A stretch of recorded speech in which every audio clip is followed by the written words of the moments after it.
Hi friends, இன்னைக்கு நம்ம micro management அதை பற்றி நம்ம பேசலாம். ஸோ யூஸ்வலாக ஒரு டீம் இருந்ததுன்னா ஒரு டீம் லீடர் இருப்பாங்க, ஒரு டீமில் இருக்கிற மெம்பர்ஸ் இருப்பாங்க. ஸோ அந்த டீமுக்கு ஏதாவது ஒரு வேலை கிடச்சிருக்கும். அந்த டீம் மெம்பர்ஸ்க்கு அந்த ஸ்கில் செட் இல்லை அப்படிங்கிறதுனா அந்த டீம் லீடர் என்ன பண்ணுவாங்க அப்படிங்கிறதுனா ஒவ்வொரு டீம் மெம்பரையும் இதை செஞ்சியா அது செஞ்சியான்னு கேட்டுகிட்டே இருந்துட்டு அந்த வேலையெல்லாம் பண்ணிட்டு முடிக்கிற மாதிரி இருக்கும். ஸோ ஒரு சின்ன உதாரணத்தில் நம்ம பார்த்தோம்னா ஒரு மண்டை மாத்திரம் ஒர்க் ஆகிறது, நிறைய கைகள் அந்த டீம் மெம்பர்ஸ் வழியாக ஒர்க் ஆகிற மாதிரி இருக்கும் எக்ஸிக்யூஷனுக்கு. ஸோ இது நல்லதா கெட்டதா அப்படிங்கிறது கேட்டிங்கன்னா கண்டிப்பாக இது கெட்டது தான். ஏன்னா அந்த டீம் லீடருக்கு அவங்க டீம் மேலே நம்பிக்கை இல்லாமல் இருக்கும், அவங்களுக்கு ஒரு ஸ்கில் செட் இல்லாமல் இருக்கிறதுனால ஒரு புவர் டீம் பர்ஃபார்மன்ஸாக இருக்கும். அண்ட் நாளளவில் இது ஒரு பெரிய விஷயத்த நம்ம நம்பி கொடுக்குற மாதிரி ஒரு கமிட்மெண்ட்டோ எதுவுமே அந்த டீம் மெம்பர்ஸ்லேருந்து நம்ம எதிர்பார்க்க முடியாதா இருக்கும். ஸோ நீங்கள் பார்த்தீங்கன்னா அந்த டீம் லீடருக்கு இது வேஸ்ட் ஆஃப் எனர்ஜி எஃபர்ட் எல்லாமே. ஏன் அப்படிங்கிறது பார்த்தீங்கன்னா நிறைய வேலை செய்கிறதுக்கு பதிலாக கொஞ்சம் வேலையே அது நிறைய நேரம் ஆகிற மாதிரி இருக்கும்.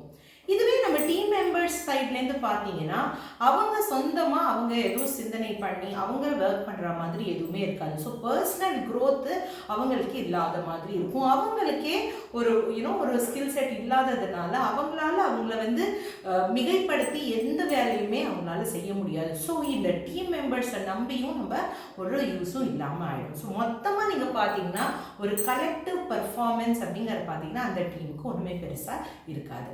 ஸோ மைக்ரோ மேனேஜ்மெண்ட்டில் என்ன ஆகும், அந்த டீம் லீடர் ஒவ்வொரு டீமையும் வச்சு பார்த்து மெம்பர்ஸை பார்த்து ஒர்க் பண்ணிட்டு இருப்பாங்க.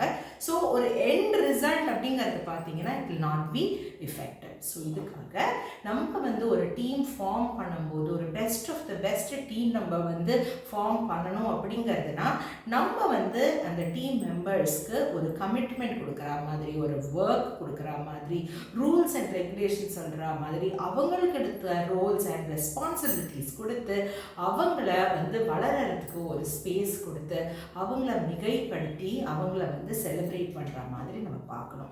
ஸோ அதுதான் ஒரு டீம் லீடருக்கு ஒரு அழகாக இருக்கும். அது மட்டும் இல்லாமல் இந்த க்ரோத் டைம், இந்த ப்ராசஸ் ஆஃப் தட் ப்ராஜெக்டோ ஏதாவது பண்ணும்போது அவங்க முன்னாடியோட இன்னும் பெட்டர் ஆகிட்டே வருவாங்க. அப்போது அந்த டீம் இன்னும் பெட்டராக ஒரு பர்ஃபார்மன்ஸ் பண்ணுற மாதிரி இருக்கும். ஸோ மைக்ரோ மேனேஜ்மெண்ட் நல்லதா கெட்டதானா கண்டிப்பாக கெட்டது தான்.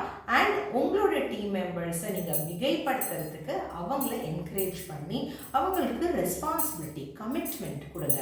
அப்படி அவங்க அதை கரெக்டாக யூஸ் பண்ணிக்கல அப்படிங்கிறதுனா மேபி அவங்க ஒரு நல்ல டீம் மெம்பர் இல்லாதவங்களாக இருக்கும். ட்ரை பண்ணி பாருங்கள்.